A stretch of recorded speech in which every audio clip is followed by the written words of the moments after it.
Hey everybody.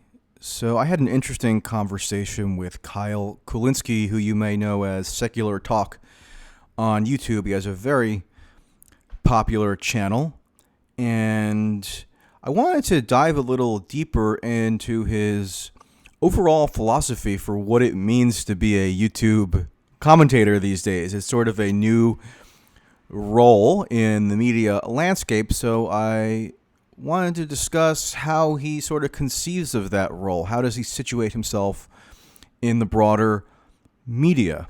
Because it's not something that gets talked about very often on a conceptual level. And he's somebody who I've known now for several years. We were both in the Young Turks network. And so I thought this was a good opportunity to delve into those subjects. He's often on video, actually almost entirely on video, so I thought, why not switch things up and actually do an audio-only discussion to see if that maybe lends itself to a different kind of conversation. And I think it bore out. It was very interesting, and we also later on get into a little bit more about contemporary live political issues. So I think you'll enjoy it, and here we go. Okay, hey Kyle. Hey man, what's going on? Not much. So as I mentioned to you, I'm trying to throw you for a little bit of a loop here because we're doing pure audio only, old school podcast style. That's nice for me because it means I don't have to like sit there and have like a normal face on. I could just, sit here and look like an idiot and and relax and lay down as opposed to propping myself up. Right. I'm putting you at ease so I can make you complacent and put you in a position where you're going to make some kind of statement that renders you canceled. Just so yeah, you know. well, there's one of these things that other people have noticed, which is in a weird way, I'm like the Charlie Sheen of politics. And what I mean by that is... You have tiger blood? No. What I mean by that is... By the way, total sidetrack, but on a lark, I don't know what came over me, but maybe a week ago, I went back and watched all those original Charlie Sheen meltdown videos from 2011 when he was having some kind of, episode where he went on the whole tiger blood rant, and it rekindled some fond memories, I have to say. Yeah. But after all that, people were still like, "Oh, Charlie, you're so silly." And it's like any normal human would be like, "Oh my God, you're having like a breakdown here. This is crazy." But he still like people still looked at him like, "Oh, that's just Charlie being Charlie." So what I mean when I say I'm like the Charlie Sheen of politics is that for some weird reason, people like me. And it's almost like it doesn't matter what I say or do. You still have people just like me. So in other words, that's my long way of saying it doesn't matter what I say. People will still be like, "Oh, whatever. It's just Kyle." You know how on Comedy Central, for whatever reason, South Park just like got a pass where like everybody was like, "Oh, I mean, they're South Park. They could like say whatever they want and do whatever they want." That's like me when it comes to politics. I've had people come up to me when I was at Politicon last year, and one dude was this black dude wearing a MAGA hat, and he's like, "Hey man, hey, psst, psst, I don't hate you." And I was like, "Oh, thanks, man. I appreciate that." So it's weird. I get like weird love from all types of people, whether it's right-wing people, left-wing people in like really strongly disagreeing factions of the left. So it's really strange, and I don't know how to describe it because I don't feel like that, What do you think is it about you that provokes that generous response across the board? Just to put you on the psychiatrist's couch for a second. If I had to guess, I would just say it's like my radical honesty. And what I mean by that is, I feel like there's this. If you're gonna say, "Hey, this is what I do. I'm somebody who talks about politics. I'm somebody who's like a public figure," I think you're basically kind of signing up to be an open book. And so, I don't really hesitate to tell people like anything about me. And if you've ever watched my the podcast I do with my buddy Kyle and Corn, it just comes across that even though while I may oftentimes discuss serious issues, I'm also just like a goofball, and I don't take myself seriously at all. Like I don't view myself as like a really serious person. And so I think people they just relate to that because they know that, whatever, I'm out here, I'm trying as best as I can, and I oftentimes screw up, and I'm not perfect, but I admit it. I'm not trying to pretend like I'm perfect and I'm like a know-it-all. You know what I mean? I wonder if part of that has to do with the fact that you're in sort of a different category of people who are involved in politics, meaning you're not a journalist necessarily, you're not a classic pundit, you're not an operative, you're in sort of this separate category that isn't super well defined, so people don't necessarily have the same animus for you that they might for somebody who's, say, a journalist who they disagree with, right? I mean, so I don't know if maybe that contributes to the dynamic in a way that I can't really pinpoint succinctly at the moment, but it seems that definitely roughly makes accurate. sense. That definitely makes sense. And, I just also feel like you can't take somebody too seriously if during the course of their show they make multiple fart noises with their mouth. And that's a trend I have on my show. Right. Because, so if I write an article, right, and it contains it contains a fact that's wrong, I'm on the hook for that, personally. Right. I live or die based on whether something I report is verifiably true. Whereas I'm not saying you can just go out and slander people or whatever, but the standards, sort of on an epistemological level, that people would apply to you are a little bit different. You have a little more leeway, I would say, and maybe that lends itself to a little bit more of a charitable public image. So I think I do, but also people know that if I screw something up, I have zero ego in the sense that I'm not going to try to pretend like I was right. And I could give a good example of that. I remember one time, maybe 6 months ago or something, I covered this story about loot boxes in video games, and I didn't have a really well-rounded understanding of what they were. And I gave an opinion that was pretty ignorant on the topic, and then one of my buddies and long-time listeners of the show, Leon, reached out to me, and he was like, "Hey, man, listen, here's why you're getting a backlash for this, and here's why this is wrong." And he kind of walked me through it. And so I just corrected myself and said, "Listen, I was wrong. Here's my new understanding." I didn't I don't want to say I totally flipped my opinion, because I didn't. I still maintained some people want to ban all microtransactions in video games. I don't. If that's the main way of funding the game, then I'm fine with the microtransactions existing. But if there's predatory versions of microtransactions that are obvious scams, then I'm fine with banning that. And then when it was described to me and explained to me the way it works, I just came out and said, "Oh, okay, so I was wrong. My understanding of this was wrong, and here's what I think is true now." And everybody just go, "Oh, cool! You heard our backlash, you listened, you adjusted to an extent, and then you changed it." So I do think that I do get that extra leeway, but the fact that everybody knows that I will just say, "Hey, man, I fucked up," I think that that's something that people appreciate, because there's a lot of people who, if they're wrong about something and then they're corrected, they get weirdly defensive and then won't even hear it out. And for the record, I'm not saying that anybody comes at me with anything and I will by definition say they must be right and I must be wrong. What I am saying is I will self-evaluate from time to time and see if maybe I got something wrong. And it's that I think that's the thing that people look at and they go, "Oh, okay, cool. So I can respect that," even if they don't agree with me on even most things. Yeah, and I think part of doing journalism is it almost necessitates having a certain egotistical confidence in one's ability to always convey the truth as you see it. Whereas you, and this is not a value judgment, it's just you are more, I don't know, you're more of a narrator or something, right? It's not as though people are saying, "I'm going to go to Kyle to get original reporting, that if it's wrong is going to totally obliterate his credibility," right? It's a little bit more of a loose dynamic that I think is sort of inherent to YouTube, maybe, or I don't know. I'm just kind of riffing here, but there is something interesting about the category that you're in that sort of sets you apart from the rest of the media ecosystem, irrespective of whatever parts of your personality may be conducive to, not really taking things personally if you screw something up or whatever. So it's just sort of, it's interesting to think about.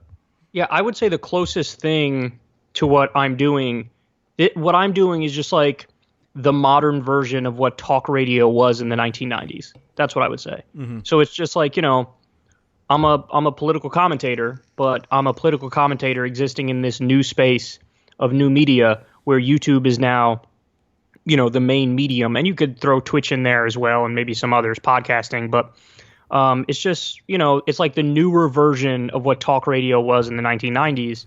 And I think it's a lot easier for people to feel like they grow like a personal bond with somebody who's doing my format compared to anybody who's doing a more traditional format, whether it's print journalism or whether it's, like TV news anchors on CNN or whatever. Yeah, I'm in a little bit of a different boat where now I have like a tiny little YouTube that, a handful of people compared to you watch, which is fine, but that's partly because it was sort of an extension or outgrowth of my somewhat more conventional journalistic route, right? I never conceived of myself principally as a YouTuber, right? It was just something that seemed like I could do as sort of a supplement, right? Mm-hmm. And I think I'm sort of interested in why more journalists haven't attempted to do that, right? Because if you can speak extemporaneously and you have interesting, new, maybe sometimes original information to share, why not package that in YouTube form where a lot more and more people are getting their information for better or worse? It seems like there's still sort of a divide between those worlds. And, being at the Young Turks was sort of my first entry point into trying to merge those worlds. Right. Yep. And it seemed like just a reasonable thing to try out in terms of like creating a not to use the more cliched word, but like a brand, as a lot of hacks and idiots would say, that really encompasses different modes of journalism and commentary, Yeah, I think the reason why a lot of traditional journalists, are hesitant to go try this path is because it's still in many ways, like the wild, wild west. Because, if you go the traditional route, there is a path, even though it might be difficult, even though you might have annoying bosses, even though there might be constraints. It's still like respected in a way. Like if you tell somebody, "Oh, I'm a journalist," it's like, "Ooh, okay." But if somebody people actually do have that reaction, you'd be surprised. And I always say, like, it's not really that impressive, dude. Right? Honestly. Yeah. But then there's me, and when if somebody who doesn't know who I am asks, like, "Hey, what do you do?" There's always like a moment where it's like, "What should I say here?" Because if you say YouTuber, it almost feels a little bit gross. You know what I mean? Yeah, like it feels a little maybe the term YouTuber itself almost like has a connotation of superficiality, Right, exactly. Like, oh, like I'm an influencer. It's like saying I'm an influencer. It's just got this sense of like not being serious attached to it. Or like the term YouTuber, like you kind of think of like teenagers who are running around just like filming what they do on a random day with their friends or something and putting it up online, right? Yeah, exactly. There's not a or sense like doing of ridiculous stunts that's or whatever. A profession. Nobody's going to think like, oh, that's a profession. It's a serious person doing a serious job. So what do you put on your like tax forms and stuff? Like, not to pry, but like if there's like some form you have to fill out where you have to list your occupation, what do you put? I don't know if I've actually been consistent in how I describe myself, but I think I go with political commentator mostly. Okay. Yeah, which is a little strange to put that, but it's probably the most accurate descriptor and the least embarrassing one. Right. You know what I mean? Like you could put pundit, but that also has a negative connotation. Right. Yeah, that has a negative connotation, and I don't want to go journalist or reporter because that's too grandiose for what I do. So yeah, I think political commentator is the most accurate and least embarrassing, but there's a number of different directions that I could go in when asked. But there always is a moment where it's like, well, what do I say? If somebody doesn't know and they ask what I do, sometimes I just go with, when I want to be as vague as possible, I just go, oh, I'm in news and politics. Yeah, or media, you could say. Yeah, I'm in media.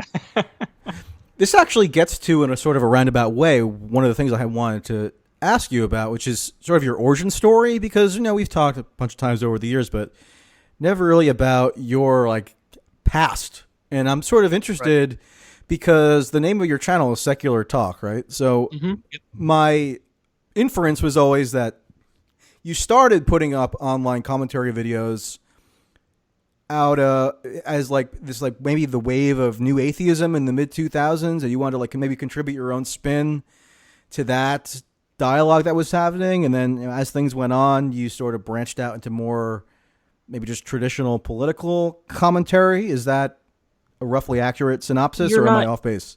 you're not too far off. So that definitely played a role. So I started Secular Talk in 2008, and I did it as a hobby.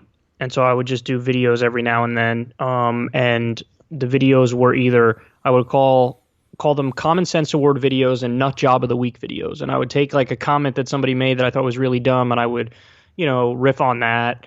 That was the Nut Job of the Week. And the Common Sense Award was somebody, if they did something I thought was great, I would, talk about how great they are and, break down. Were those generally on topics of like religion and atheism and that general field, or it just could be anything? No. And this gets to what I meant when I said you're not too far off. It was usually a mix. Some things were political and some things were, I guess religion related. So it was always kind of like a hybrid channel. I know the name kind of throws people off in the sense that they do have that reaction that you had where they think, oh, this had to be about like atheism and religion originally. And the answer is always like, no, it was always kind of a mix. Like there was some atheism stuff and then there was also political stuff all along. So, and that's mostly because of the way I came to politics, really, is when I was young, I tried to read a Noam Chomsky book. I probably digested like 8% of it. But I kind of found like Chomsky and Richard Dawkins at the same time. And I would, read their stuff, and I thought, this stuff is cool. I really like these guys. And I just wanted to kind of, get on camera and start talking about it. So it was coming to, the political stuff and the religious stuff at around the same time, and then wanting to just talk about politics and religion that birthed the channel. So even though the channel seems like it's almost solely was originally like atheism related, it was always kind of a mix of politics and religion and atheism stuff. Yeah. And are you interested in atheism stuff anymore? Because, and I ask that for a particular reason, which is that we're the same age, and during that period of time, like 2007-8, that was the peak of the quote-unquote new atheism trend or, fad, you might say. And I was into it at the time. Not that I was ever like a raging evangelical atheist or anything, but it did seem like a reasonable perspective that merited more attention, given especially the dominance of evangelical Christianity on the George W. Bush presidency, and how it had a hold on the Republican Party in particular. So I think maybe people who like sort of developed a political consciousness, who are around our age, might have migrated toward that like mode of analysis, just not quite by default, but because it seemed to give insight into the state of play politically at that time. And I'm still interested in philosophy of religion and how that intersects with secularism and humanism and that kind of thing. But it's definitely not a defining feature of my life or one of my main interests anywhere near to the extent that it would have been 12 years ago. So I'm wondering if like you had a similar trajectory. Yeah, I pretty much the exact same trajectory. So yeah, when you're young and you're growing, you're looking for answers and stuff. And when it came to atheism, it just struck me as like kind of obvious, but like being raised in a Catholic household, not like crazy religious. I wasn't raised in like a super religious household, but when I was a kid, my mom would go to church and she would bring me, and I don't know how old I was, maybe 12 or something, when she was like, okay, I'm going to give you the choice now. If you don't want to go, you don't have to go anymore. And of course I immediately stopped going. But you're raised in that context, and I guess, you think when you're really young that they're doing it not just because it's like tradition or habit, but they're also doing it because there's some sort of element of greater truth that they're striving for when they do the things they do. But when you hit a certain age, you go, oh, that's just nonsense. Like there isn't like a greater truth attached to what they're doing here. It's not like this story that you're told when you're in religious school when you're a kid is true. And yeah, it's almost like a rejection of just myths in a way, in the same way that when you hit a certain age, you're like, oh, Santa Claus isn't real. You go, oh yeah, okay. So the religion stuff kind of wasn't real either. But yeah, I mean, you hit a point and it's just like, I got it. Yeah. I'm not trying to say I grew out of it because I still am obviously secular and I'm non-religious, but there was a point where at a personal level you wanted to be a little bit more militant about it to like assert yourself in the world, but then also what you said, which is there was definitely a time where yeah, there was a much bigger influence of evangelical Christianity over the body politic. And I remember watching a documentary called Jesus Camp. Oh, I love that documentary. I screened that documentary at my college. Right, yeah. See, like that when you watch that stuff, you're like, oh my God, this is a serious issue. So you don't just feel like, oh, I'm standing up for I still have that true. DVD somewhere. Yeah, it's good. I would recommend people watch it. But, you know, at a certain point, it's like, yeah, you could fight for all the stuff that you want to fight for without, necessarily being dogmatic just about a label in a way, if that makes sense. Yeah, and I was never really dogmatic about the label. So in terms of how I can remember first coming to the issue, I have a moment that's pretty vivid in my memory where I also grew up in a Catholic household, not militant Catholic by any stretch, but relatively observant in the sense of went to church almost every week as a kid.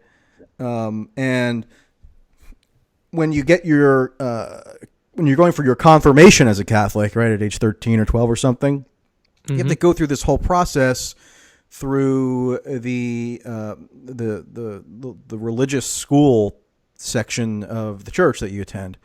And there was one point in that lead up to the confirmation where you had to go on a overnight retreat. It wasn't really much of a retreat. I mean, they pretty much just sent everybody to the gym at like the local Catholic school, and you had to like talk to youth leaders or whatever for the night. And I remember them passing out this Xeroxed sheet, and on the sheet was like a printout of all the sins that you could not commit.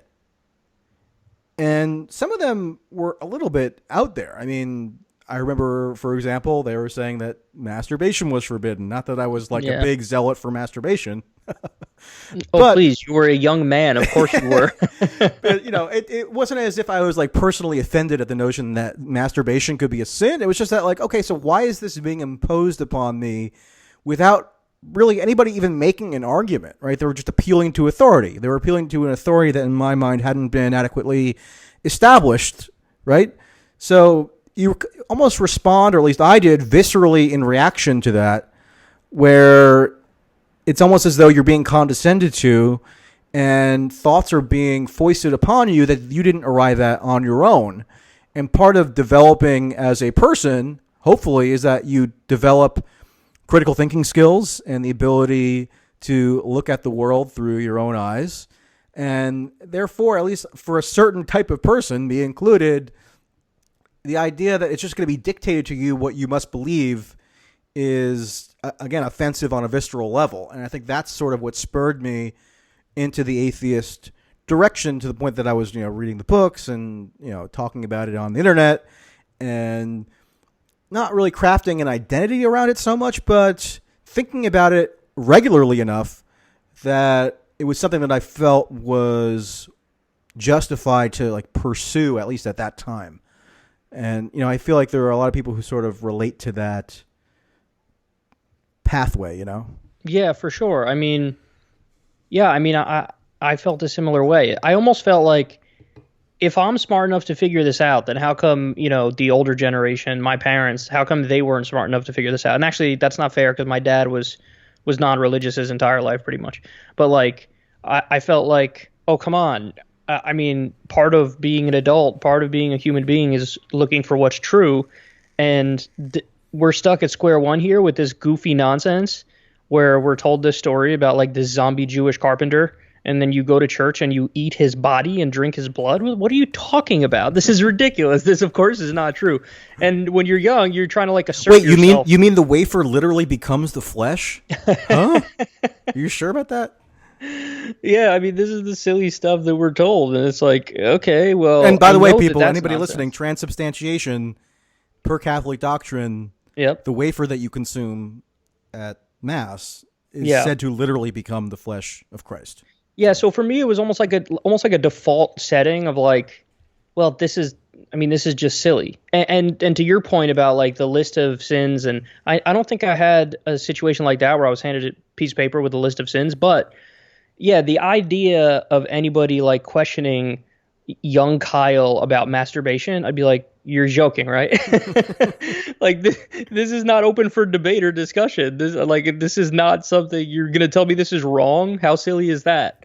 Yeah, So and yeah, then interestingly, because I drifted in the atheism direction, it actually almost enhanced my relationship with people who were devout believers of Christianity, Judaism, Islam. As I got a little older, I would always seek out interesting discussions with those people because at least I had given thought to the subject more so than somebody who just by default and because of their familial lineage just decided that, oh yeah, I guess I'm a Catholic or whatever, right? Those people aren't that interesting to engage with on a philosophical level, but I always felt that there were some people in what you might call the religious community who appreciated that at least I could again engage with them on a substantive level with the various aspects of their belief system, and in a way, it almost strengthened their beliefs because it could be challenged in a semi-educated manner. So it right. kind of like so atheism almost equips you with the tools of reason and rationality, or at least it did for me. That you can then apply to other fields, in which I would include politics. Yeah, yeah, for sure. I mean, again, I felt like it was kind of a default setting, but I was being like aggressively asserting that it was the default setting back then. And then as I got older, it's not that again, I'll mention it, I'll talk about it, but I'm not unless it is like directly politics related now, it probably won't get discussed on my show. Yeah.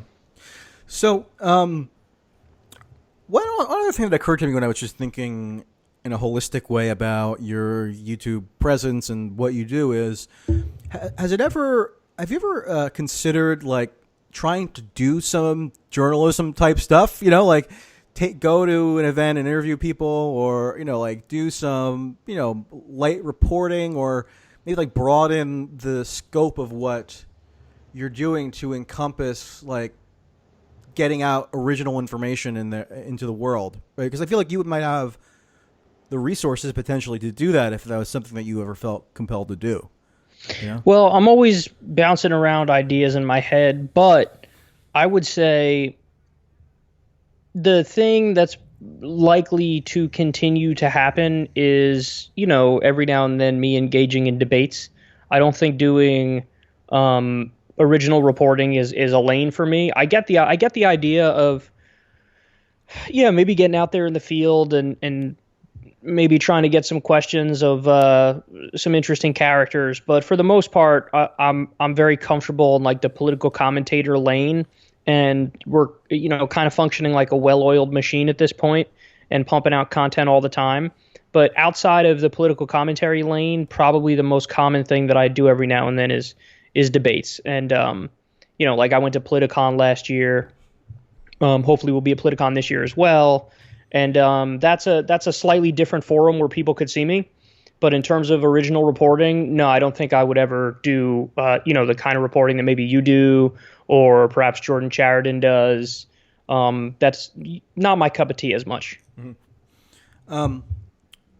Yeah, because, the Young Turks started out doing something roughly similar as you, where it was just strictly commentary, right? And then at a certain point when they reached a certain level, they said, let's try to deploy our resources to do original reporting in the style that is aligned with our sensibility, right? So, because we don't have enough good original reporting, whenever I see like an opening where maybe it's possible or somebody could try to do it, it always occurs to me to like at least inquire as to whether that would be something that might be up your alley, Yeah, I mean, I definitely take your point, and I hope that there are more people who get into that angle of it.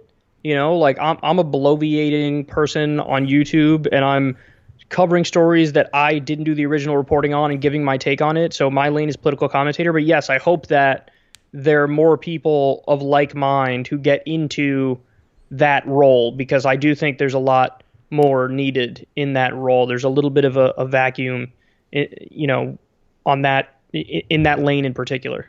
Yeah, especially because like when there are people on YouTube who do reporting, again, because those worlds haven't fully merged yet between more traditional journalism and the YouTube commentary space. The standards journalistically on YouTube were a little bit less. So like, I'm not going to glorify the standards of traditional journalism. God knows that they screw up every single day, but at least there is at least an ethic of fidelity to the facts, something of a bit of like an impartiality, you know, and on YouTube, a lot of people kind of almost neglect to even aspire to adhere to those standards. And I'd like to see like a best of both worlds type thing, you know? Yeah, I mean, it might just be a category error because when it comes to YouTube, again, I think the thing that's closest to what we're doing today is what talk radio was in like the 1990s. So you can, you know, look on YouTube and you can see the Kyle Kulinskis and the Jimmy Dores and the David Doles and the Mike Figueredo Humanist Reports. You can see the TYTs. You can see the Steven Crowders. Like, you're going to get political commentary and political takes. But you're not going to get, you know, the stuff that is absolutely necessary for what we do, which is the original fact finding, which then gives us the stuff to talk about and pontificate on. I just feel like the forum is more conducive to the people who want to be in front of the camera and kind of give their own take on stuff. It's more conducive to that than it is to, you know, the kind of dry fact finding stuff, which is usually what you'd see in print. Have you ever tried to interview like a political candidate or done something that was a little more of a classic interview style segment where you invite some candidate on or something to that effect? So we dabbled in interviews here and there. I never made it like a centerpiece of the show or a focus or even a recurring thing. But, you know, I had interviewed Ed Schultz a couple times, the now late MSNBC host. I had interviewed Glenn Greenwald. I actually had Sam Harris on the show years back. You had me on once for an interview. Right, yeah, there you go. See, that's one. I've had on Rania Khalek to talk about, I believe, Syria. But I mean like a politician, you know, so you'd be in more of like a classic I've had on Alexandria Ocasio-Cortez. Okay. I had on Allison Hartson when she was running in order to try to become the senator from California against Dianne Feinstein. So I have done it, but in my experience, it's again, this is just, it's not my cup of tea as much. You know, I prefer the format of the show that I have now. I get that there is a need for more people to do those kinds of interviews. Here's the thing, and I'm curious what you think about this. I've always been of two minds on interviews, and that's kind of the thing that's prevented me from going further with them and doing more of them. And here's the conundrum. Part of me is like a Joe Rogan type character that just kind of wants to chill and have a conversation with the person that I'm talking to and get into whatever the hell we end up getting into and just kind of go off. Okay, that's partly what I'd want to do in an interview. And then the other part of me is Mehdi Hasan, which is I want to grill the hell out of whoever's sitting in front of me, particularly if they're politicians or like big time political figures. So there's this like constant, you know, back and forth in my mind of like, well, what would I do if I am, you know, interviewing and doing it on a regular basis? Which side am I going to be more Joe Rogan or am I going to be more Mehdi Hasan? Is it even possible to make it like a 50-50 type deal? Because they seem somewhat contradictory in many ways. So basically what happened, Michael, is I decided like, I'm just not going to open the door. I'm just going to shut the door. And then the other thing is, and maybe you know, can relate to this to an extent. As soon as you open that door and you start doing interviews, oh my God, it's nonstop. There's going to be a zillion people that want to come on the show. And I'd feel bad turning people down and then, you know, having certain people on but not having other people on. And then always dealing with scheduling is a pain in the ass and finding the time and talking to people. So it's like, in other words, it's such a big headache and I'm so torn on how to conduct them that I've kind of just tapped out a little bit. Yeah. Well, I think the dichotomy that you kind of proposed between Joe Rogan and Mehdi Hasan is interesting. I think both styles have value. You know, the Bernie interview that Joe Rogan did that I think you had a part in setting up was I did. I will fess up to that. Yeah, I was going to ask you. Okay, so let me finish the thought, and I'll ask you more about that. Mm-hmm. So the conversational Joe Rogan style, I think, was really conducive to showing people a side of Bernie that maybe they're not exposed to because they see clips of him now and then on TV or whatever, or they see these 8-minute, MSNBC interviews where it's some, lunkhead pundit questioning him. So at least, so putting Bernie in that kind of format, I thought was really conducive to showing a different angle of him to voters. And, he did the same thing with Tulsi, with Andrew Yang. And whereas the Mehdi Hassan, I think oftentimes he does really nail people, and it's sort of a product of like the British interviewing style. I mean, that's exactly. That's sort of just the expected way that you approach an interview on much of British TV, right? Right. Whether it's you have conservative journalists who do that. Andrew Neil famously nailed Ben Shapiro. Yep. And you have more left-wing journalists who do it. It's just sort of in the ethos there. Whereas in the U.S., it's sort of a little bit different. When I interviewed Tulsi I had a 90-minute interview with her a couple months ago, and I thought I didn't consciously think about it this way at the time, but I think I kind of merged the two sensibilities in a way because I wanted it to be a little bit conversational because, she was still relatively unknown, so it made sense to just kind of let her show who she is to the audience. But at the same time, I wanted to push back or where appropriate or challenge her maybe mildly on a few things. So I think it's possible to strike a balance there. It just kind of depends what your background is journalistically or what your sensibility is. So I think it is possible. It's just what you are most comfortable doing. And then the other thing is most of the time that you're interviewing a politician, it's not going to be like me and Tulsi where you have 90 minutes uninterrupted, right? It's going to be you're at a scrum or you're at some event and you have, if you're lucky, 10 minutes, right? That kind of stuff I wouldn't do. No, I've done that stuff, but that's not really for a YouTube type audience. That's if you want to you want to write something about it. It blows up type. Yeah, like I interviewed Bernie briefly in June, and it was like 5 minutes, which is fine. I'm not offended, but I got a couple good anecdotes from him, but it didn't lend itself to the type of kind of long form thing that maybe you're talking about there. The other thing is I feel like my detachment to an extent gives me a little bit more freedom in my commentary, if that makes sense. Whereas if I interviewed a bunch of politicians and I got to know them on a personal level, and then I see a story of one of them doing something I really hate, I would just on a human level be more hesitant to just flat out criticize and do it vociferously. And I don't like that. I like the idea. I like that I'm an outsider. I like the idea that I'm kind of like this bomb thrower, this edgy bomb thrower who says what I want and does what I want. And if I kind of shift roles and get to know some of these people a little more, even if it's just in the context of having interviews with them, the natural human instinct would take over, and I don't think I'd be as hard on them. And I don't like that. And not to throw TYT under the bus, but do they, they've been on CNN a bunch recently. They've been on Chris Cuomo's show. Cenk is on every week now, it seems like. Right. Now, but so when the Fredo thing happened, I made fun of Chris Cuomo. I was laughing. Right? But they flat out defended him. And I'm not saying that's not what they believe, because I'm sure they very well may believe that. But is there a higher likelihood that maybe they would have made fun of him a little more if they weren't friendly with him and he wasn't going on his show every week? Sure. It's human nature. Right. So that's what my point is.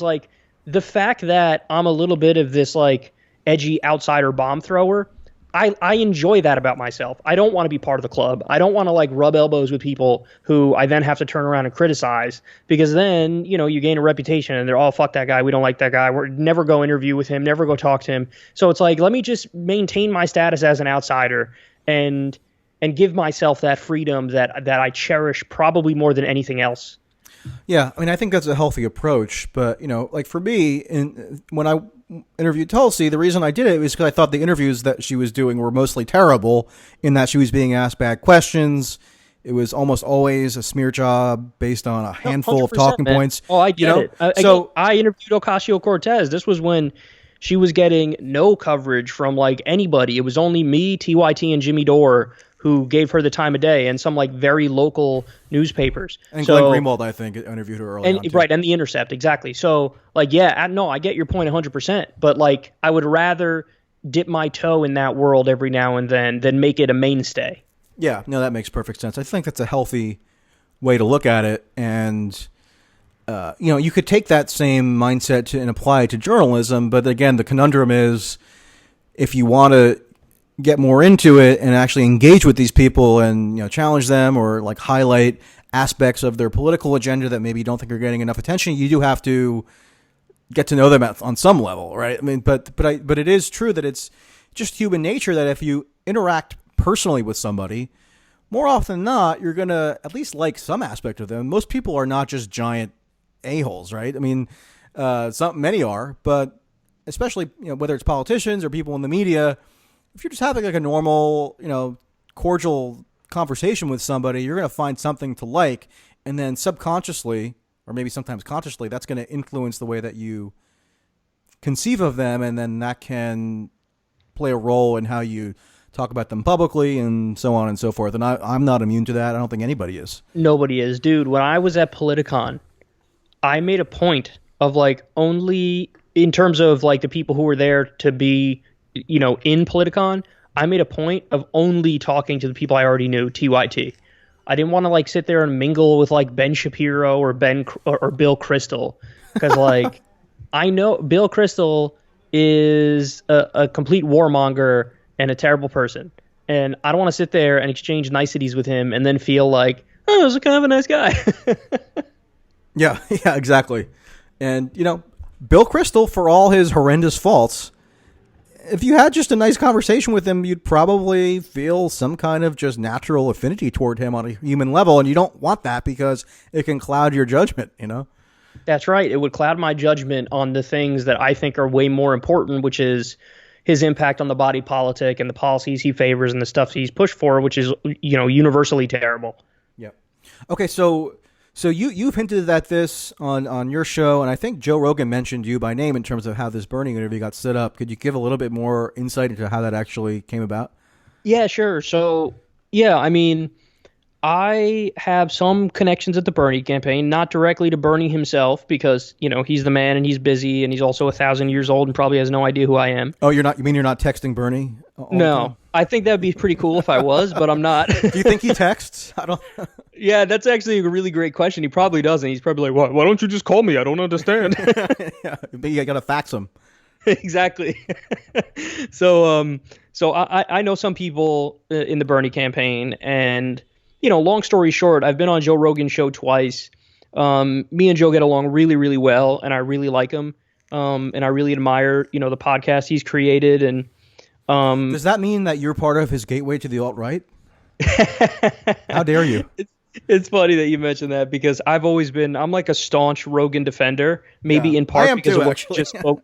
Yeah, it might be in part because of what we just spoke about, which is like I know him personally, so I feel like an affinity for him. But I also just feel like Joe Rogan is actually doing what guys like Dave Rubin only pretend they're doing. And what I mean by that is Joe Rogan is actually setting up like a totally open marketplace of ideas. And he is the kind of person who will have on a guy like Steven Crowder or Ben Shapiro, but then he'll have on me and he'll have on Jimmy Dore and he'll have on Abby Martin and he'll have on Bernie Sanders. You know what I mean? So yeah, he's had Matt Taibbi on, exactly. Johan Hari. But he never gets credit for that. He only gets, people dunking on him saying, how dare you have on this terrible right-wing character. I mean, his guest roster probably is a little bit more skewed to the right, but I think that's only because there are more just like right-wing people who seem interesting to him. And I don't know that I would fault him for that. I would fault left-wing people for not being more interesting. Okay, you're kind of getting to exactly what my point has been to the left for a really long time, which is like I've always maintained, because they love going after him whenever he has on somebody bad. And my reaction is always like, hey, dude, chill the hell out. be a normal person, and then he might invite you on. Like, if you're doing something interesting and he comes across something, he will invite you on. That's how he came across me, because he mentioned, I think in his talk with Steven Crowder, he's like, man, I'd love to have like some left-wing people on. I just, I haven't come across anything. And then I tweeted him and I said, hey man, here's a list of like prominent left-wing commentators. I'm sure any of us will be, willing to come on. And then what happened was Joe saw that tweet.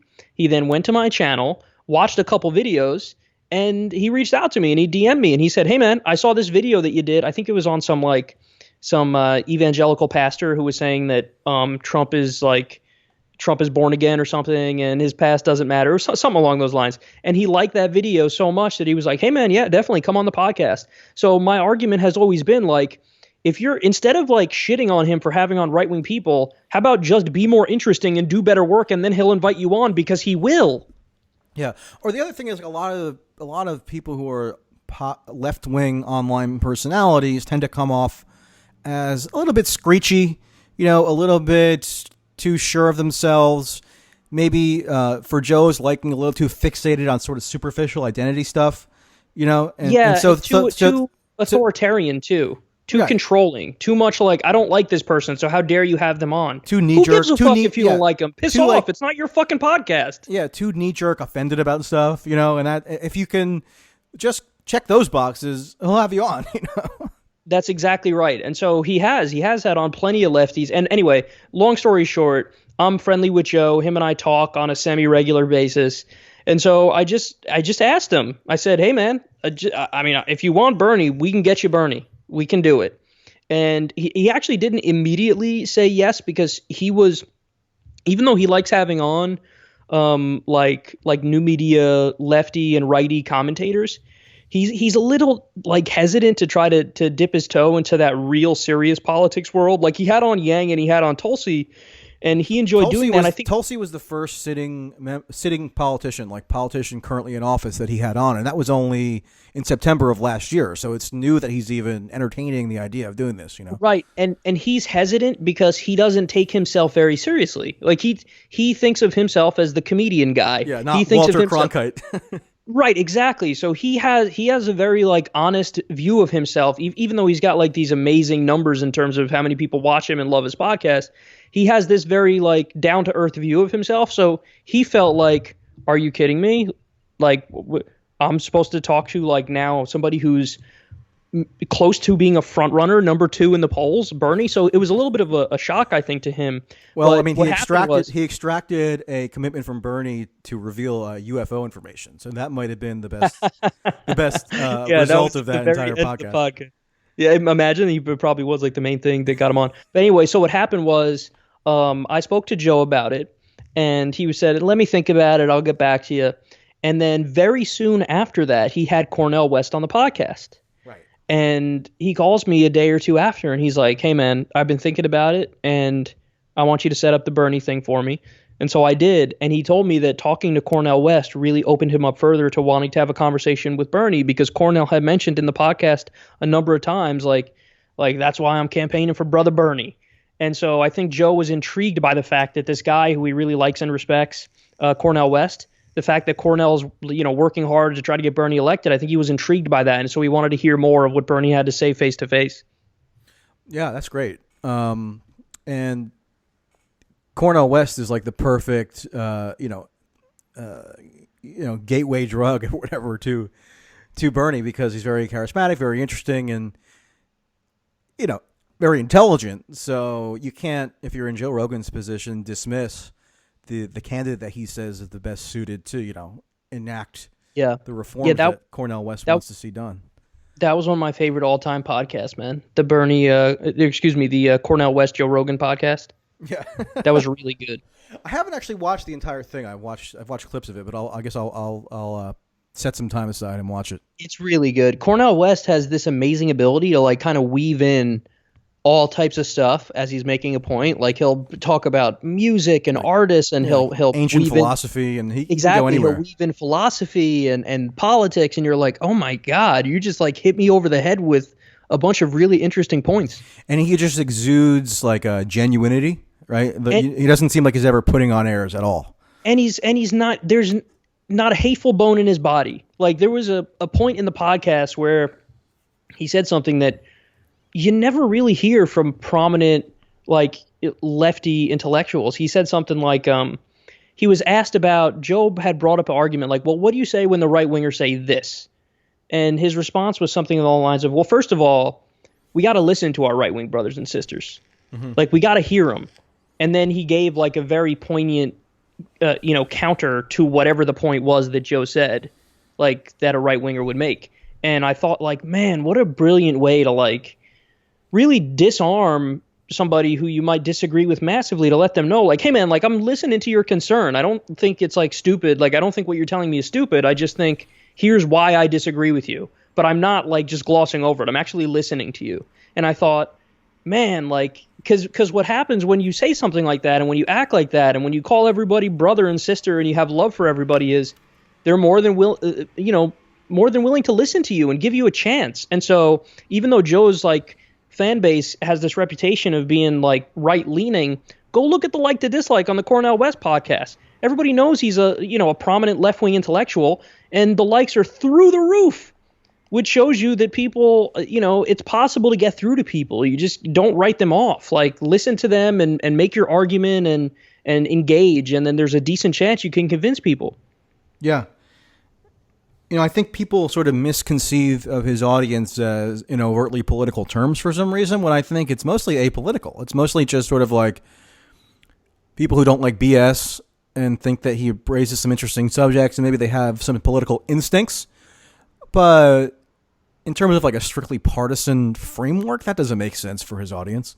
Yeah, I totally agree with that. I do feel like it's kind of an apolitical audience, and they just, again, they may have some political instincts, like you said, but relatively apolitical, and I think they're willing to hear people out, even people who might present totally different worldviews. Yeah, Tulsi actually said something similar to Cornel West there at one point that really struck me. She said something to the effect of, if you voted for Trump, I will never, and I have never, demeaned you or disparaged you. And that statement alone, I think, is really effective for a lot of people because, like, let's say that you do support Trump, but maybe you have some doubts about him and you're at least theoretically open to supporting a different candidate or whatever. There's a decent chance that you could be polarized back into supporting Trump purely as a reaction of all the vitriol that you do generally see in the media. Maybe some of it's deserved, but at least in terms of like trying to bridge the divide or create lines of communication, it's almost always better to at least extend the olive branch, right? And say that I don't hate you. I mean, it's kind of like the least you can do, right? Especially if you're a politician. Yeah. I mean, we're human beings first. We're not like simply an amalgamation of policy beliefs that you could just like list off. And if you relate to people on that human level first, then when you get to your amalgamation of policy beliefs, they're more than willing to listen because you acknowledge their humanity before you got into the stuff, which is like vitally important in terms of the direction we should take the country. And that's like, in many ways, that's a lost art where there's a big issue, which is flat out writing people off. Now, don't get me wrong. I'm not saying that there's nobody who should be written off, because of course there are, but that number's a hell of a lot smaller than many people would have you believe. Yeah. I'm curious what you think about Tulsi's interactions with independent media and YouTubers and stuff, because she does seem to get a disproportionately positive response on YouTube. At least if you compare it with her national numbers or whatever. And I think part of that stems from earlier in the campaign, she made a conscious effort to go out and talk to independent media, YouTube people, myself included, although I'm not like fully independent in the way that some of these random YouTubers are, no offense to them, in that I sort of write for, national publications as well. But she did seem like she wanted to expand her network beyond the traditional roots of just like, the major networks and the New York Times and that kind of thing.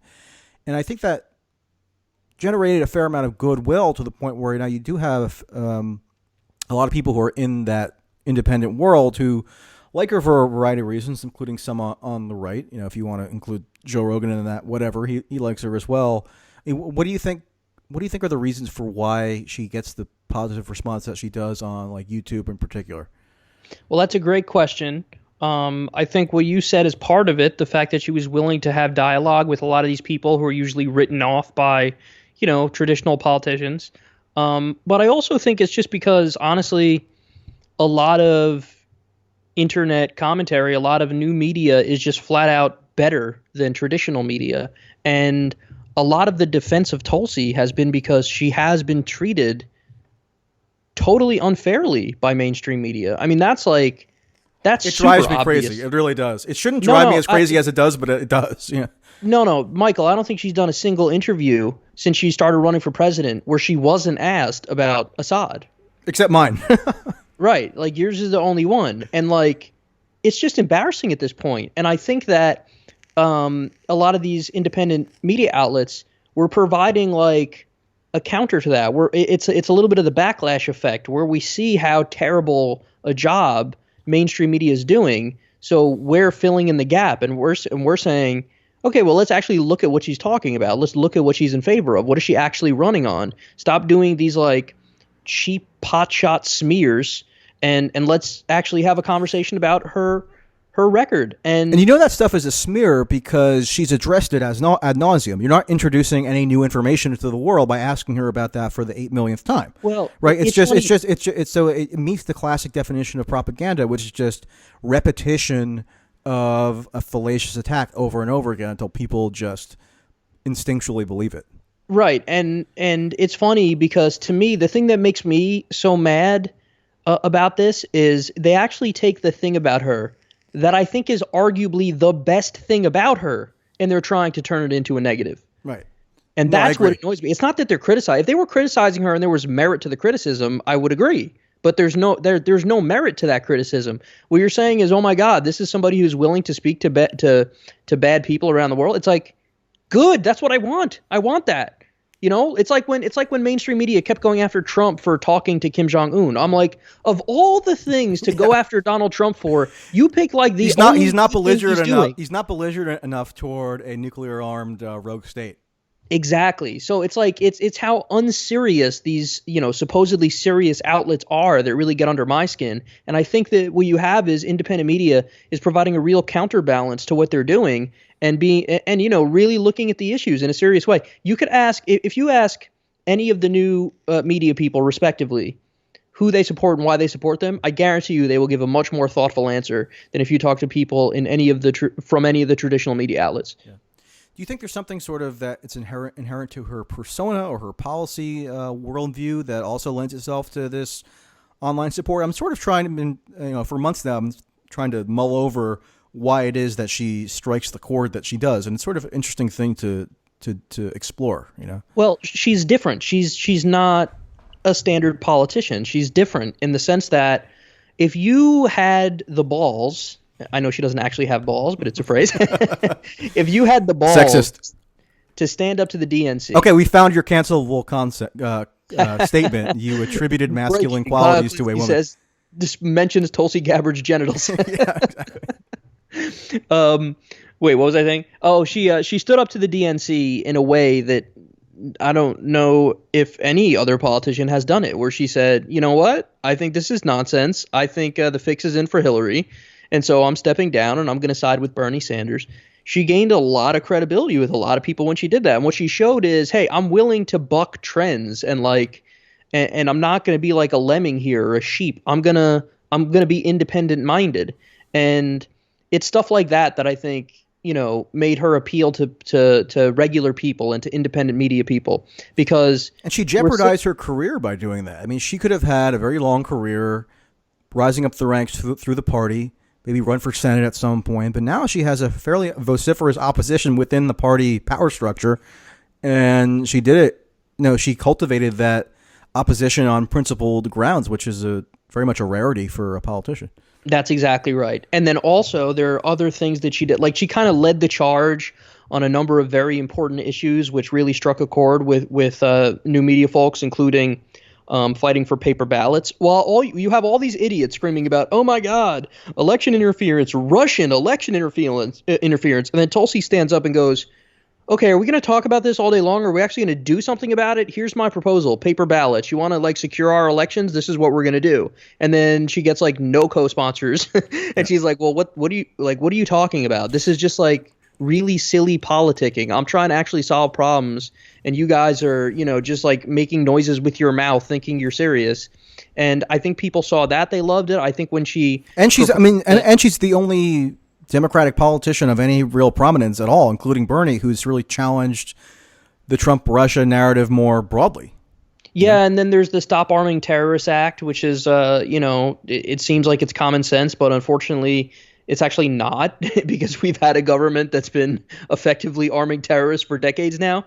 So it's stuff like that. It's bucking, the narrative and standing up against, things where that is taboo in Washington, but among actual people, it's like we're like, well, the answer here is obvious. She spoke up about Julian Assange. She spoke up about Edward Snowden. The list goes on and on. Venezuela, she actually said, hey, pump your brakes here a little bit. I believe her and Ilhan Omar were like the only two to really like make a peep about that. So yeah, it's stuff like that. That's why people like her, because she's not just going along to get along and playing it safe. She's actually being very bold in many respects. And by the way, in the same way that Bernie Sanders kind of has been isolated in D.C. for such a long time, it's had that effect on Tulsi too. I mean, I'm sure a lot of her colleagues are kind of like, hey, fuck her. But you know what? The people are going to side with Tulsi. And I think she could see that, she gets that, which is why she does what she does.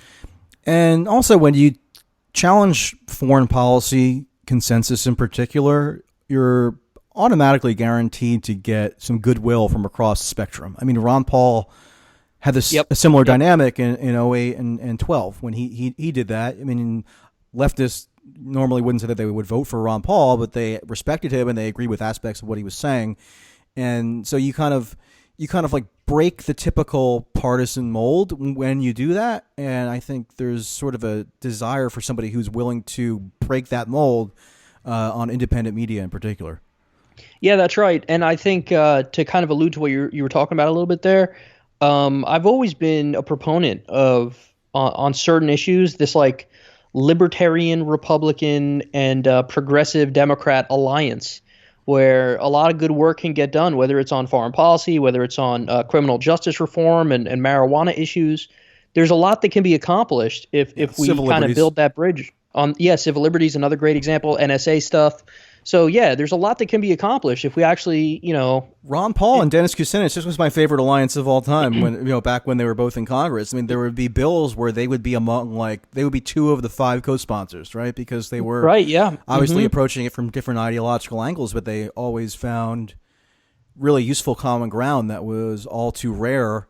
And even now, like Dennis Kucinich is still on the board of Ron Paul's like Freedom Institution. It's Freedom Institute. Yeah. So I think Bernie too. Bernie and Ron Paul used to do stuff together too, I believe. Yeah, probably around the Fed and stuff like that. Right. If I'm recalling correctly. So like, what do you think about, just to get to some brass tacks political stuff now as we wind down here. Tulsi is unlikely to make the next debate unless a miracle happens in the next 36 hours. How do you think that people who like both of them, meaning Tulsi and Bernie, should think about their support as the process wears on? I never thought that supporting them, both of them, was mutually exclusive at all. But so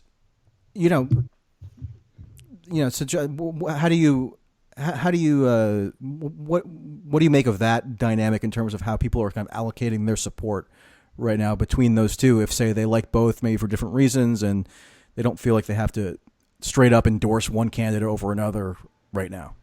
Yeah. I don't know, man. I just say, first of all, let's see everything play out. I think it's nonsense that she's off the debate stage. I think that they're like picking polls in a weaselly way. Yeah, and I sent you an article that I wrote last week on this. I don't know if you saw it, but the criteria by which she is being excluded really do not make any sense just from a purely logical standpoint. Yeah, they're cherry picking polls, and the polls that they're cherry picking exclude her. Yeah. So that's that this is why people get annoyed, and they're right to be annoyed by this. This is obviously and you're going to tell me Tom Steyer really organically made the debates? Like, he's obviously doing insane trickery in order to get in. Well, he's not in yet either. I mean, he still needs one more poll, but he's closer than she is by some crazy. Yeah, but like, how is that possible? Because he built a massive email list on false pretenses. Yeah. And then he counted like bumper stickers that he sold as individual donations. Like, what? I'm getting Tom Steyer 2020 emails right now because I signed up for the need to impeach email list just to kind of like keep tabs on what they were doing. And it couldn't be more blatant as to what he ultimately was doing. And he actually said in January of this year, I'm not running, don't worry about it. And then continued to collect, millions of emails and other data. And then, on a dime, he just says, hey, I'm going to use this all to run for president now. And like people aren't calling it fraud, but it really is fraud in a way. Right. And not only that, I'll go out on a limb here even further. I don't even know if I believe any polls that have him at 1% or higher. Because how is that possible? Like, he's flooding the airwaves in the 4 early states. And, he's spent just an obscene amount of money on Facebook and Google, like multiples of what the nearest candidate has spent thus far. And Tom Steyer's only been in since early July. So he has like incredible amount of money that he can just blow on this little, ego trip. And it actually, maybe it's sort of depressing, but it has gotten a response where if you look at the polls that are limited to the early states, like in the morning consult tracker, he's above. I mean, there was a poll last week where he was above Kamala Harris in the early states. So it seems to be working to some extent, which is crazy. That is absolutely crazy. To get back to your original question, though, so the way I've approached this is, listen, I never bite my tongue. Like, I'll tell everybody exactly what I think on every single candidate, and I'll be like ruthlessly honest. So I have criticisms of all of them, including Bernie. But I've always kind of maintained at the same time that we should probably keep everything in perspective. And what I mean by that is, I'm not like, there are 4 candidates who I harbor some degree of sympathy towards, okay, to varying degrees. Warren has her bright spots. She has massive flaws too, which we can get into if you want. Yang has, bright spots. Again, he also has what I think are massive flaws that we could get into if you want. And then, of course, Tulsi and Bernie. So I don't know how I describe it, somewhat sympathetic towards all these characters in my coverage. Mm-hmm. And I kind of make clear that, when push comes to shove and we whittle it down, I mean, you can build some sort of a coalition with the supporters of those people. You know what I mean? And I think ideologically there's more alignment between those candidates than any of the other potential candidates. So, yeah, I mean, is it going to be too hard for, let's say, for argument's sake, Yang drops out soon, and then like where his supporters going to go? The argument of jumping from Yang to Tulsi or Yang to Bernie, I think that there's those people would be willing to do that for a variety of reasons. Yeah, and then the other thing people should bear in mind is the American presidential election process is insanely protracted, meaning it starts like 2 years prior to the actual election. So you shouldn't look at it strictly through the lens of what candidate am I going to vote for on election day. It's like who is creating the conditions that are going to produce the best candidate, right? And having those 4, I think you're right, in the debate has a beneficial effect from a variety of angles. And it doesn't require you to say, but I support now X over Y, because we're not even at that point yet. The composition of the field arguably is even more significant than who is gonna win the first primaries, right? Because it frames the entire discussion in terms of what issues are being debated, what the thrust of the party is in terms of who is seen to be like on the in the best reflecting the zeitgeist, So yeah, there's nothing inconsistent about saying these 4 or whatever I feel are contributing constructively. Right, exactly, and I would say to the supporters of all those candidates respectively, Like it's all good. Like you could critique the other candidates and stuff, but let's generally keep our eye on the ball in terms of the bigger picture. Like I hate it. I really dislike it when I see like very public feuding between supporters of Tulsi and Bernie or Warren and Bernie. Like again, I'm never one to say, "Hey, bite your tongue and don't criticize." If it's a fair criticism, of course you should be able to voice that criticism. But I also just wish people would be better at the nuance of like looking at the bigger picture and just not being at each other's throats all the time, because that's just so not constructive. There's nothing good that comes from that. Well, I mean, I think it can be constructive, but often it's not, especially when it's projected through social media, right? I mean, it ends up being sort of like a personality clash rather than anything substantive. But if there is a real difference, like, I mean, for example, the fact that Elizabeth Warren says that she's a capitalist to her bones and Bernie says that he's a democratic socialist, that's actually really significant. And therefore, you'd expect people to hash out that discrepancy in public. I mean, or at least they should in a healthy climate. But when it comes to when it gets really when it gets shrill and it's all about like scoring points or dunking on people, that's when it doesn't do anything positive. Yeah, and just I agree with all that, but just don't burn the bridges. Don't when you start treating a Warren supporter or a Bernie supporter as if they're like a Ted Cruz supporter, it's like, you know what? Let's keep some perspective here. So well, I mean, Tulsi supporters get smeared as like supporting or as like Russian backed or they're secret alt-right people or they're Nazis.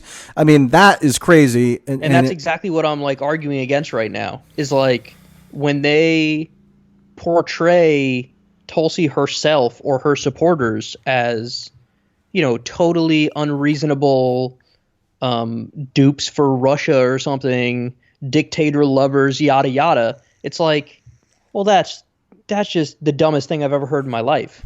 Yeah, I mean, and I've been to now Tulsi events around the country, and one thing that I've said before in public, and I'll just restate it now, is that you do get a handful of right leaning people who like her. But the vast majority of everybody that I've interacted with that supports Tulsi is like a leftist or a Democrat or a liberal, like more on the conventional Democratic side of things. And yet because you have like a handful of loudmouths who have said nice things about her online now and then, they get kind of like woven into this narrative where she's somehow the new avatar of the alt-right, which is just ridiculous. That's it's beyond ridiculous. And listen, man, the whole point of winning elections is to try to get as much support as possible, to try to spin the idea that getting people who are nominally right-leaning on your side is a bad thing is the dumbest thing I've ever heard. It's self-defeating. I mean, what, you think... How many times have we heard it with Bernie, too? He's got people who were former Trump voters who would vote for him. I've heard it myself. My brother-in-law told me that one of his best friends who had voted for Trump is like, hey, if it's Bernie versus Trump, I'm voting for Bernie. This is a guy who's voted Republican in every election in his lifetime. The idea that this is a bad thing, like, are you kidding me? This is what we want. We want more of this. We want to get as many people as we can on the left and hold the base and also get independent voters, get new voters, and get right-leaning voters who are gettable. I met a ton of people in 2016 all around the country and online who said that they liked both Trump and Bernie. And I think rather than mocking that or denigrating it, try to get to the core reason as to why somebody would have that view, and exactly. Especially if you're in a pluralistic democracy. That's supposed to be the point. Exactly. No. That's such a great point. That's so true. Instead of like making fun of that, like you could have a conversation with that person and explain why that doesn't necessarily make sense. But yes, hear them out and see exactly why it is that they have that position. And I guarantee you they'll say something that's a lot more insightful than anybody would have guessed. Yeah. And people also forget, if you drill down into the 2016 Democratic primary data, Bernie, one of his best demographics was among conservative, rural, white voters. That's one of my favorite facts, and I'm glad that you know it, because I thought I was the only person who was mentioning that on a regular basis. I was mentioning that all the time. I was doing the county by county, data dives. I wanted to call attention to that because it was actually a very much of a stark contrast between 2016 and 2008. I mean, so Obama tended to do well in affluent suburbs in 2008. right? Where like college towns and places with a high median income, right? And Bernie got wiped out in most of those places. The most instructive example that comes to mind right now is like a Marin County, California, right? Or Westchester County in New York, where I live. That Yeah. was all Hillary by a mile. And then when you go north, where the median income drops and where it's more rural, the support for Bernie shoots through the roof. Right. And that was lost because Bernie would get portrayed as just the liberal challenger, right? And no, Exactly. and there was something deeper there. It was more class stratified that got missed, and even people who identified as conservative Democrats in exit polls and yet had a lower income supported it. And you really, if you didn't have an awareness of the more fine grained details about the demographics that voted in the previous primary cycle, you would have no idea that was the case. And it just shows the laziness of corporate media, because they spoke about it in where they built this mythology of like, oh my God, Bernie's too far left and he could never get any crossover voters for a general election. And it's like, well, actually, no. If you looked at the data, you would have learned that it's quite the opposite, that he's the person who can attract people who even self-describe as conservative. So I'm actually curious now. You mentioned that you have criticisms of those four candidates who you might otherwise have some sort of affinity with. What would be your top top of the ticket, criticism of Bernie if you had to have one? BDS. He's not in favor of BDS, and he's spoken out against it. And there was a time during what was it called, Operation Protective Edge or something, during the 2014 massacre in Gaza. Mm-hmm. Bernie did a town hall where he said some very, very cringeworthy things. It was basically right-wing stuff of like, I know what that do you want exact town Israel hall to you're do? talking about. Yeah, so that's been the biggest issue with Bernie, in my opinion. Now, there are times like there are minor issues where I'm maybe not as far left as him, like when he said the Boston Marathon bomber voting. Like, I might have a substantive disagreement with him on that, but even if you put aside the substantive disagreement, I just have a total political disagreement in terms of like, I would have said, don't you dare say that publicly, because you don't want to be known as that guy, the guy who's like fighting for the Boston Marathon bomber to vote. So like there are little things like that here and there where sometimes he outlefts me, but there are a few issues where I think I outleft him and where he lets me down. Occasionally I think he'll capitulate somewhat to the really kind of screechy identity people and just throw them bones in ways that I don't think are particularly helpful to his long-term prospects. I think it's like, younger advisors who are telling him he has to say certain things. And most of the time, like on their face, they're defensible. But I think a lot of people just kind of like look sideways at that kind of rhetoric sometimes, which I don't think is 100% necessary. And the other thing that also comes to mind in terms of what I would criticize him for is in the 90s he voted for the Iraq Liberation Act, which a lot of people don't know. I mean, it was like a lifetime ago, somewhat. And that act really set the groundwork for the eventual invasion of Iraq, because it basically codified a desire to enact regime change in Iraq. And he also voted for the Iraq sanctions. Yeah, so the first Gulf War and the Iraq sanctions, right? Yeah, well, the Iraq sanctions after the first Gulf War. Bill Clinton signed into law what was called the Iraq Liberation Act. People can look it up, but if you remember, like the debates from the early 2000s, not that I was a functioning adult at the time, but I still can remember, a lot of Republicans would say, hey, you can't criticize Bush for invading Iraq because on a bipartisan basis, Bill Clinton signed into law a statute that required the U.S. government to take X, Y, and Z initiative to actually, facilitate regime change in Iraq. And so that was actually the official position of the U.S. government, not that it necessarily authorized a preemptive invasion, but it did set the groundwork in a way for, the 2003 war. And I think, that was a little bit ancient history at this point, but it's still somewhat relevant in terms of how he looks at foreign policy, where I think he's been a little bit more inclined to kind of get into establishment groupthink than on the domestic front. Yeah, no, that's definitely a fair criticism. And there are some other, if I'm not mistaken, there's some other like questionable foreign policy votes there. I mean, he's pretty non-interventionist in terms of the options available, but he's not non-interventionist enough. And yeah, what you voice is definitely a fair criticism. Yeah. All right, so let's dive into Warren then. My top criticism of Warren. Yeah. Go ahead. Well, foreign policy. I mean, that's just that. Like, all I have to say is foreign policy, and everybody knows what I mean because she's virtually just a standard establishment Democrat on foreign policy. I mean, Bernie's eons better than her on foreign policy. And it's also like another thing that makes me a little bit suspicious is when a candidate just totally de-emphasizes foreign policy, right? Because that's the area in which the president of the United States has the most unilateral control. Yeah, that's a great point. And yeah, for sure. if it's not at top of mind for you, as it is, for example, Tulsi, and Bernie more and more has been emphasizing it, but especially in 2016, it wasn't something that was always what he emphasized. You just got to question how they're thinking about the role of president, because right, yep. you're commanding the most powerful military in world history, and there's basically no constraints on what you can do. Therefore, you think that if you're seeking the presidency, that would be the thing that most informs how you kind of look at the job in a way. Yeah. And if it's not, that means that you're going to probably bring in all kinds of advisors who are drawn from, the foreign policy establishment, who can, just continue on with the longstanding kind of bipartisan agenda. Yeah, and I think that's the fear with her, and it's definitely a legitimate one. The other one on Warren is she has very, very prominently waffled on Medicare for All in a way that I think is definitely a red flag. Like she said,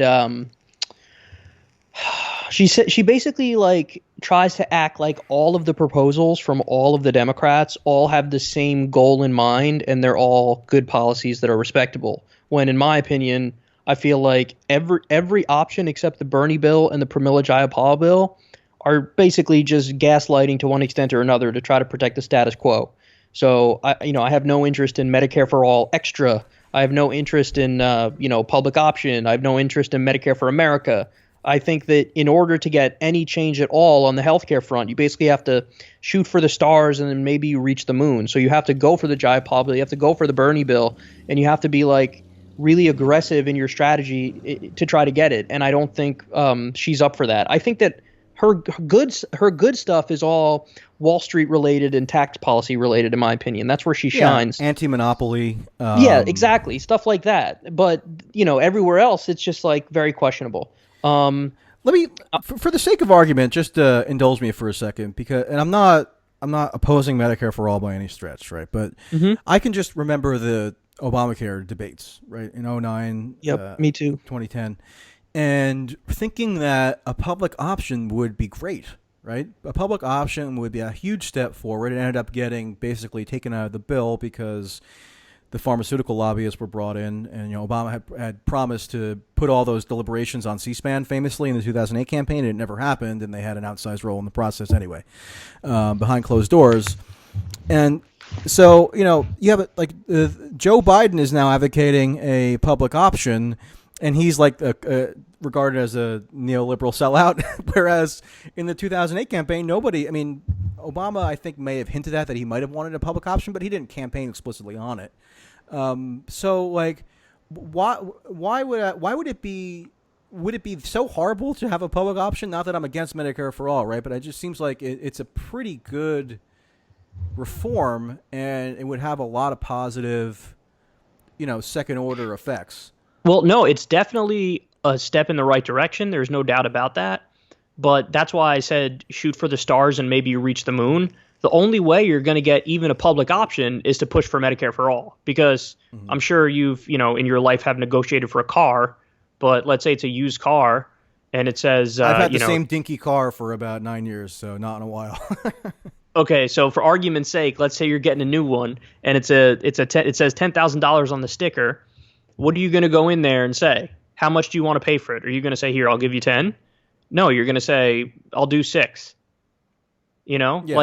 So in other words, you have to go into the negotiation repping your position unapologetically, and then maybe the middle ground becomes something like a public option.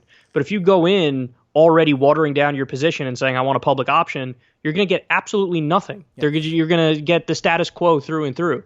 So, and even and people might call me a neoliberal sellout for saying this, but I've actually benefited a lot from Obamacare, right? So, I have too. You know, dude, I was on Obamacare because it made it so that you could stay on your parents' roll until you're 26, and I was on it until I was 26. Yeah, I was too, and I'm on now like Obamacare through the exchanges, and I have a reasonably good plan. So it's like, on principle, when I hear Joe Biden saying we have to build on Obamacare, it doesn't in a vacuum, it doesn't sound that bad to me, right? So I guess it just says more about how far things have shifted, where that's like a sellout position now, which is in a way good. Yeah, exactly. So it's all about the Overton window moving, and Bernie really facilitated moving that Overton window, where now there's like a very clear litmus test for lefties, where it's like, hey, listen, in the same way that the right wingers have like build the wall, cut taxes, and like a number of things that they could go to, we now have like Medicare for all, living wage, end the wars, and free college. Like there's certain things that are just part of like, okay, listen, if you deviate from this, you're not really fighting for the stuff we want you to fight for. Yep. So I have to go soon, but I do want to finish answering this question because it's a really good question.